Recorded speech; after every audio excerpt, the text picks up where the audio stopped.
bed is just an experiment that's worked quite well, and that was grass clippings. So I just and that was just sort of before Christmas.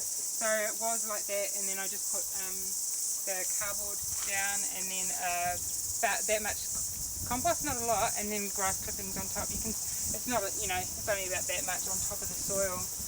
I was really surprised that it grew anything. But the way that I grow at the moment is I'll prepare a bed and then I'll give my son the seeds and he'll just throw them around. So it's achievable. So there are a lot of random things coming up. The rue is doing well, yeah.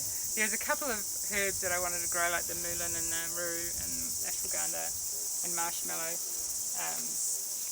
And the development of the garden will be that I have a herb garden one day. Yeah, so I'm hoping Australia dwarf fruit trees down along those terrace beds, and then I'll put a couple of larger trees in here.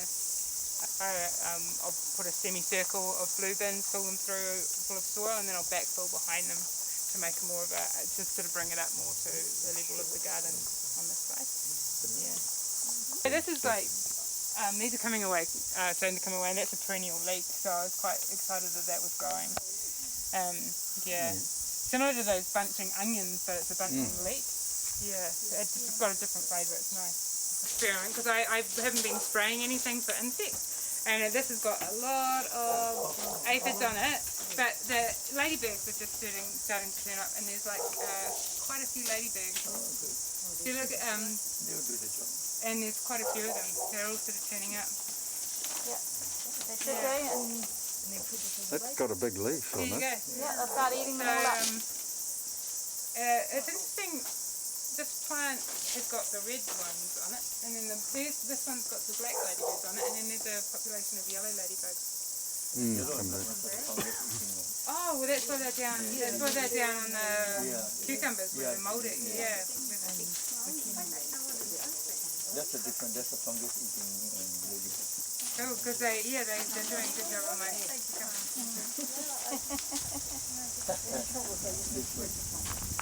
Oh, do they? You get a lot of this in the lake area there. Yellow tamarind, and then I've got orange tamarind and red one, and I've got a kasana, and I've planted some dwarf avocados around the side, and then up here is citrus.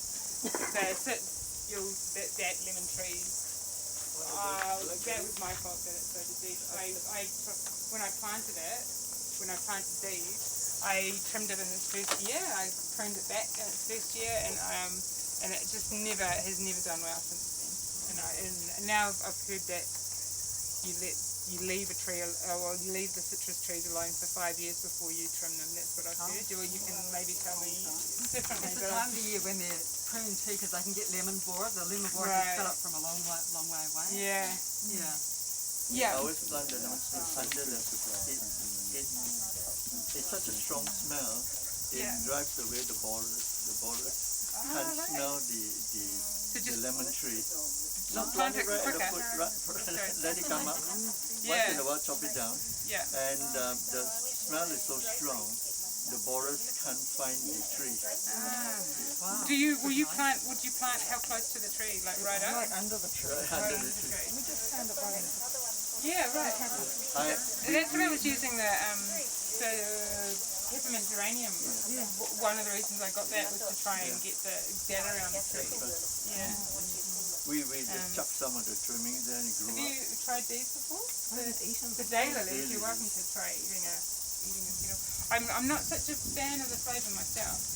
It's just nice, and it would be nice in salads, I think. But I grow those along here. Yeah. So if you're really hungry, you'd eat it. Yeah, quite succulent, aren't they? The ones that I tried at a friend's house were really nice. They tasted almost like watermelon. These ones, so I'll have to try and work out what variety. It must be a different variety. But I think if you mixed it with lettuce leaves, then actually, I think it would be quite nice. Texture too. Yeah, it's got enough texture. I like that sort of more succulent texture. Yeah. Well, so I'm going to be moving. So at the back I've got 2 compost bins and some shiitake mushroom logs, but I will start going up onto this bank here now. Yeah, there's the blood orange is going quite good up there. Oh, you've got blood oranges here. Yeah, and then behind that is the grapefruit. So, yeah.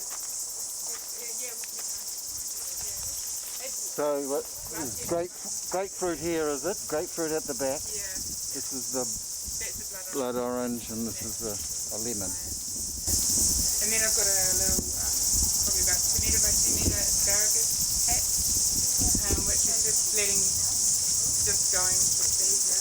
Asparagus over here, yes, I can see that. Yeah, but I want to get a few nuts so we just have. And the other, one of my favourite plants is that Okinawan spinach. Do you have that? Yeah, Okinawan spinach. I just welcome usually if you would like. That's quite nice. Yeah, see, you're growing that? Yes. Yeah, I really like it. It's very easy to grow from pot. Yeah, Yours is amazing. It's really healthy. yeah, it took me.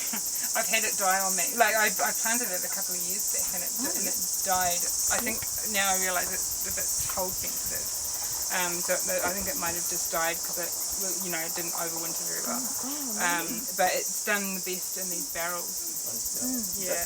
What I want to do is actually grow it, like around fruit trees and things like that. Just have it growing as many places as I can. But it hasn't really taken off anywhere else yet, other than these barrels. But I grew kumara in these before this, and it had a little sand mixed through it. So I'm wondering whether that is why whether it likes the sandy soil, because Okinawa being an island.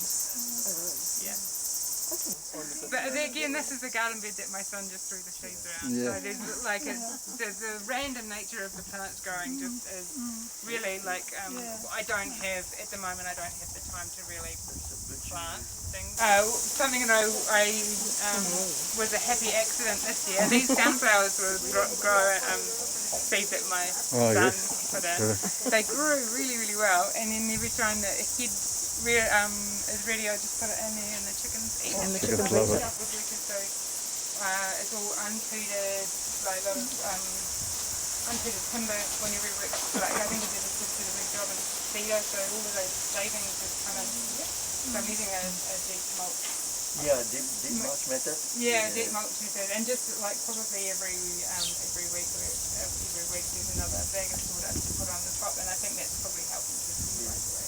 And the way I'm going to use it is I'll dig it out and put it on, put it on the trees up here.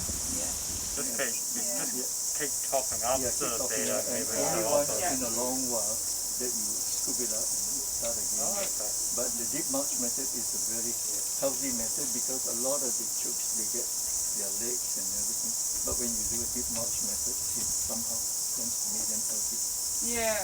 Because it gets dusty and they don't get the mites, scale mites. With the deep mulch method in mind. So we dug down, it was a sand pit, so we dug down a bit of dirt out before we put the mulch down. And then, just built it up a little bit so we could keep piling the mulch in without it coming in out. We might need to put another bit of wood up on the inside just if it gets much higher. But they all can fly, but they all fly up and sit on here, or even fly up and sit on here, but they always jump back in. They're not going into the garden, so they obviously like it. You're lucky. Yeah, I mean, but there's a lot of insect activity, so they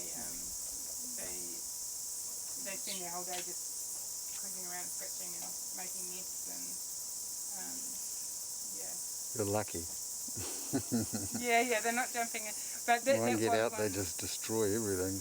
Yeah, I did choose bantams as well, Yeah, not for that reason. They're not as good at producing eggs, but they from what I've heard about bantams, I mean they're obviously a lot smaller, but we had quails before that, and but with the quails they need a higher protein feed, and we were buying a lot of feed in, whereas these guys they eat a lot of our kitchen scratch. I think it's a better.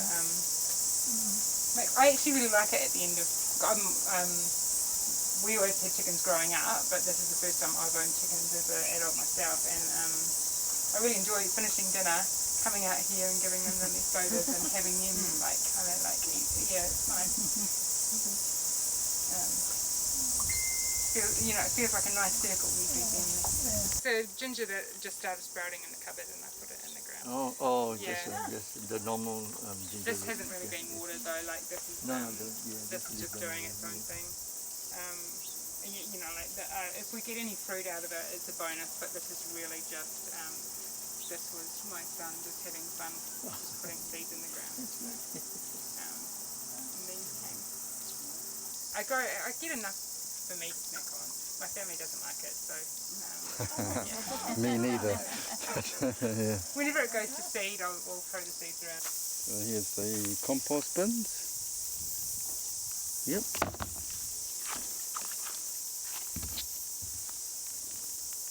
Doing well.